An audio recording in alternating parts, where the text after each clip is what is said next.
E aí, vamos aprender mais sobre a Bíblia hoje? Você já ouviu falar ou já leu na Bíblia sobre a história de Jericó? Eu estou muito ansioso para entrar na história de Elias, e Elias, como um dos profetas mais famosos da Bíblia, que rememorado até hoje, no Antigo Testamento e no Novo Testamento, ele vai aparecer para nós no primeiro livro de Reis, a partir do capítulo 17.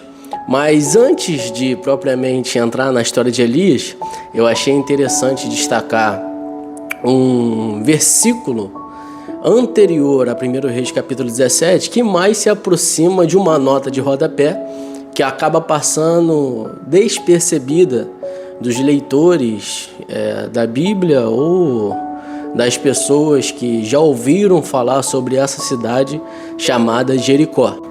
Antes de tudo, deixa eu me apresentar. Meu nome é Lucas Torres. Eu sou um estudioso, me considero um estudioso da Bíblia e gosto de compartilhar um pouquinho aquilo que eu aprendi com outras pessoas. Mas vamos ao ponto do vídeo. O texto que eu gostaria de destacar, que eu disse que se assemelha a uma nota de rodapé, se encontra em 1 Reis, capítulo 16, versículo 34. E ele diz assim: Em seus dias, Hiel, o betelita, edificou a Jericó. Morrendo Abirão, seu primogênito, afundou. E morrendo Segube, seu último, pôs as suas portas, conforme a palavra do Senhor, que falara pelo ministério de Josué, filho de Nun. E o contexto dessa história começa aproximadamente 530 anos antes, quando Josué e o povo de Israel conquistam a cidade de Jericó, e as muralhas da cidade de Jericó, elas caem, elas são destruídas.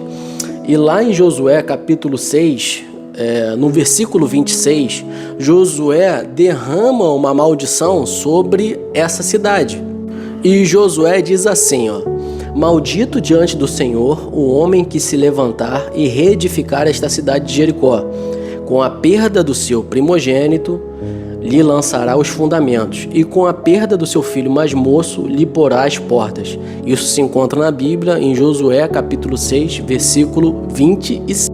Então, 530 anos antes, Josué tinha lançado uma maldição sobre essa cidade, e Josué, em comum acordo com o povo de Israel, queria instituir uma intenção de que as ruínas dessa cidade chamada Jericó ficassem como monumento perpétuo de julgamento divino, o julgamento de Deus, e as pessoas, elas poderiam até morar na região, como nômades ou em vilas da antiga cidade de Jericó, mas ninguém deveria reerguer as muralhas e os portões da cidade de Jericó. E aí acontece que chegamos nessa nota de rodapé, aproximadamente 500 anos depois, desse homem chamado Hiel. Era um homem rico de Betel e ele decide reconstruir a cidade de Jericó no auge, no ápice do governo do rei Acabe, ignorando ou desconhecendo essa profecia antiga e famosa entre o povo de Deus. E aí acabou que a palavra de Deus se cumpriu de maneira literal na vida da família de Hiel. E aí a Bíblia destaca que Abirão, o primogênito de Hiel, morre assim que Hiel, ele ele funda a estrutura da cidade, o fundamento da cidade. E o primogênito dele morre por conta de Hiel ter fundado a cidade. E mesmo Hiel vendo que o seu filho primogênito morrera, Hiel não para o seu projeto ambicioso e orgulhoso. Hiel, na verdade, ele continua e ele coloca as portas na cidade. E aí a Bíblia vai falar que Segube, o seu filho menor, morre quando Hiel coloca as portas na cidade de Jericó. E a Bíblia vai dizer que Hiel, ele era de Belém, Hiel, ele era betelita. E o nome Hiel significa Deus vive. Olha que ironia, o homem estava totalmente desconectado com o Senhor, ignorando a profecia, achando que Deus não iria fazer nada.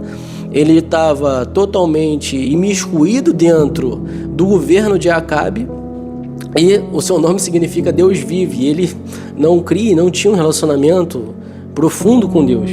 O seu filho Abirão significa pai de altura ou pai do orgulho. E é bastante interessante porque Iel era um homem muito orgulhoso e ele queria fazer uma obra muito vultuosa, porque mesmo com o seu filho do seu orgulho tendo morrido, ele não para a obra. E Segube, seu filho mais novo, significa elevado, fortificado ou protegido. E é uma ironia também, porque Segube não foi protegido e não foi fortificado.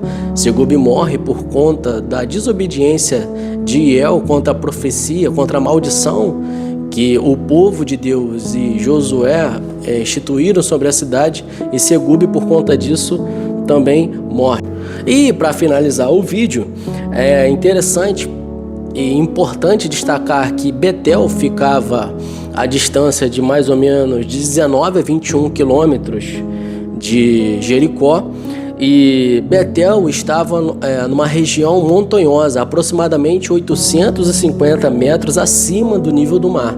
Já Jericó estava num vale, e Jericó era considerada, ou é considerada, a cidade mais baixa do mundo, a 250 metros abaixo do nível do mar. A descida e o percurso era tão perigoso que o próprio Jesus utiliza a descida para Jericó na parábola do bom samaritano, onde aquele viajante acabou sofrendo na mão dos salteadores, perdendo tudo e quase morrendo, para ver como que aquela descida, a descida, digamos assim, de Betel para a cidade de Jericó era uma travessia muito perigosa. Outras curiosidades com relação à cidade de Betel é que Elias e Eliseu, depois desse evento da vida de Iel, a cidade de Jericó aparece como sede de uma escola de profetas. E lá Eliseu realiza o seu primeiro milagre saneando as águas que estavam malditas e tornavam a terra estéril. No Novo Testamento, Jesus em Jericó realizou também milagres. Jesus curou o cego Bartimeu, isso nós podemos ver em Marcos capítulo 10, e Jesus também transforma a vida de Zaqueu, isso nós podemos ver em Lucas capítulo 19. E a lição que fica dessa nota de rodapé, eu acredito que seja bastante clara. O tempo pode passar, a sociedade pode mudar, as pessoas podem esquecer da palavra de Deus, mas a palavra de Deus não falha. E aquilo que sai da boca dos seus profetas também não falha. Enfim, se você já conhecia essa história e esse contexto de Jericó, deixa aqui nos comentários e compartilhe. E me siga para mais curiosidades bíblicas.